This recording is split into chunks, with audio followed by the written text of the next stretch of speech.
आज जुमे की नमाज के बाद लखनऊ के तारीखी बड़ा इमामबाड़ा स्थित आसफी मस्जिद के बाहर वक्फ संशोधन बिल यानी वक्फ अमेंडमेंट बिल के खिलाफ शदीद एहतजाज हुआ।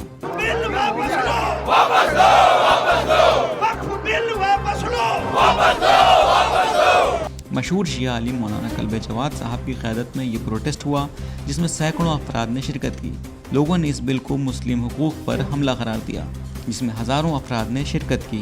आज जुमे की नमाज के फ़ौरन बाद लोगों का एक बड़ा हुजूम जमा हुआ। मौलाना कल्बे जवाद ने अपने खिताब में कहा कि ये वक्फ संशोधन बिल मुस्लिम बरादरी की वक्फ प्रॉपर्टीज़ को हड़पने की एक साजिश है। सबको एक शक़ एक्सेप्ट किया जाए। सारी जो 42 शक़े हैं सब के सब बिल को वक्फ को तबाह बर्बाद करने वाली है। उसमें कोई अमेंडमेंट नहीं हो सकता, वो वापस लेना होगा। वापस एक भी शक़ उसमें ऐसी नहीं है, एक भी क्लास ऐसा नहीं है जो वक्फ के फ़ायदे में हो। सब के सब जो है वो वक्फ के नुकसान में है। जैसे पहला उसमें यह है कि सुप्रीम कोर्ट का जो ऑर्डर था कि once is waqf always is waqf, जो एक बार वक्फ हो गया वो हमेशा वक्फ रहेगा, उसको एक ख़त्म कर रहे हैं, उसको ख़त्म कर रहे हैं। इसी तरह से जो बाई यूज़र वक्फ हैं उसको ख़त्म कर रहे हैं। हमारे सैकड़ों हज़ारों मस्जिदें जो हैं वो बाई यूज़र हैं, क्योंकि वहाँ इबादत होती है, लिहाजा उसको मस्जिद माना जाता है। कहते हैं इसको नहीं माना जाएगा, बल्कि वक्फनामा होना चाहिए। 400 पुरानी एक वहाँ की केरल मस्जिद है 1400 साल पुरानी है। केरल की मस्जिद 1400 साल पुरानी, लाओ वक्फनामा उसका, चमक रही है, लाओ वक्फनामा उसका रिटर्न में। तो ये सब बेईमानी झूठ इसलिए किया जा रहा है ताकि मैं हड़प कर सके। मौलाना साहब अब विरोध क्या आगे क्या होगा? आज आपने लखनऊ प्रोटेस्ट किया, आगे क्या करेंगे? हमारा काम विरोध करना है, नाजायज़ काम पर विरोध करना है, गलत काम पर विरोध करना है, चाहे वो किसी की तरफ से हो। जो अच्छी बात होगी उसका सपोर्ट करते हैं, जो बुरी बात होगी उसके हम विरोध करेंगे। ज़्यादा वक्फ बिल हमारी निगाहों में बिल्कुल गलत है, बिल्कुल गलत है। तबाह बर्बाद करने के लिए इसको लाया गया है, लिहाजा इसको वापस लेना चाहिए। और जो 2-4 मुसलमान दिखाए जाते हैं वो गद्दार हैं, चापलूस हैं, वो हुकूमत के पिट्ठू हैं, और ऐसे लोग हर जगह मिल जाएंगे आपको। यहाँ भी बहुत से आपको पाकिस्तान के एजेंट हिंदुस्तान में पकड़ जाते हैं, तो आपके सारे हिंदुस्तानी पाकिस्तान के एजेंट हैं।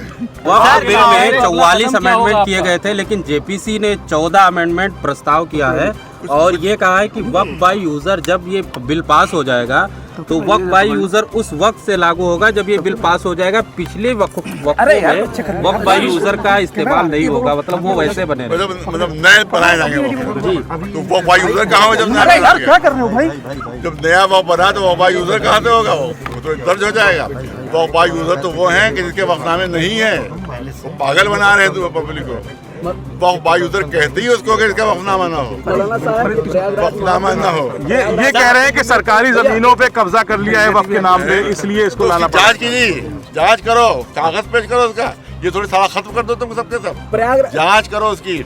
बल्कि आप देखो यहाँ के ऊपर भी हमारा जो इदारा 10 बीघे जमीन पीछे है, उसमें सारे कब्जे उसके ऊपर हैं, गवर्नमेंट के लोगों के कब्जे उस पर है, उसकी कोई सुनवाई नहीं हो रही है। लाने के पीछे मंशा क्या मान रहे हैं? सरकार तो कहती है गरीबों के खैर ख्वाह है, गरीबों खैर ख्वाह है, तो मंदिरों के सोने क्यों नहीं बांटती? मोबाइल आप इसके हामी है, मंदिरों से सोना निकलना चाहिए। जोर से कहिए, हाँ शादी नहीं हो रही है, अरे सब पिट्ठू है, सब गवर्नमेंट के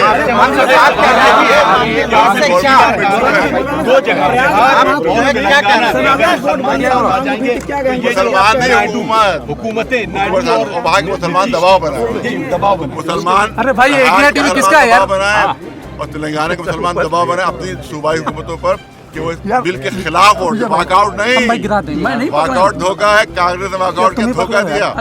बड़ी बड़ी गद्दार जमात है कांग्रेस का नाम है।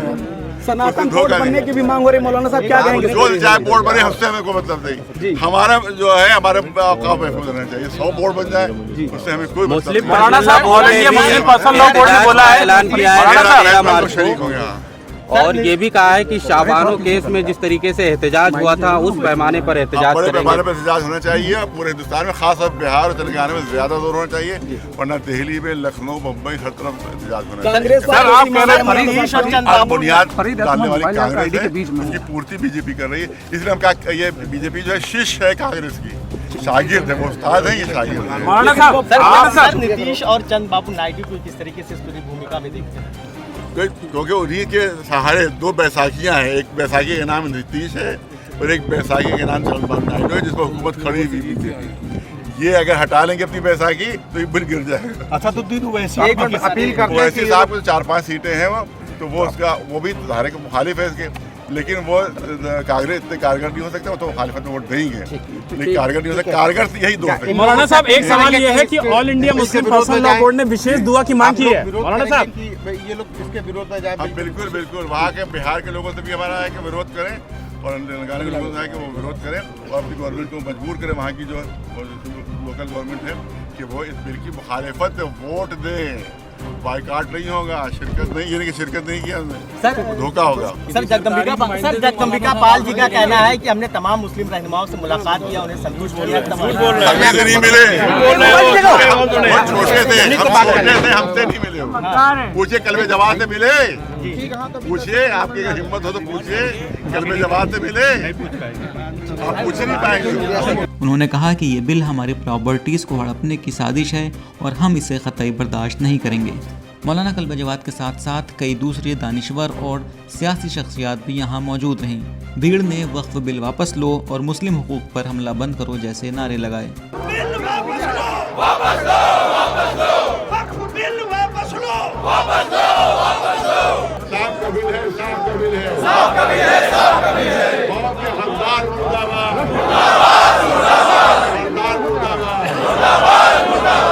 प्रोटेस्ट कर रहे लोगों ने कहा कि ये बिल वक्फ बोर्ड की ताकत को कम करके केंद्र सरकार को मुस्लिम धार्मिक संस्थानों पर कंट्रोल देता है।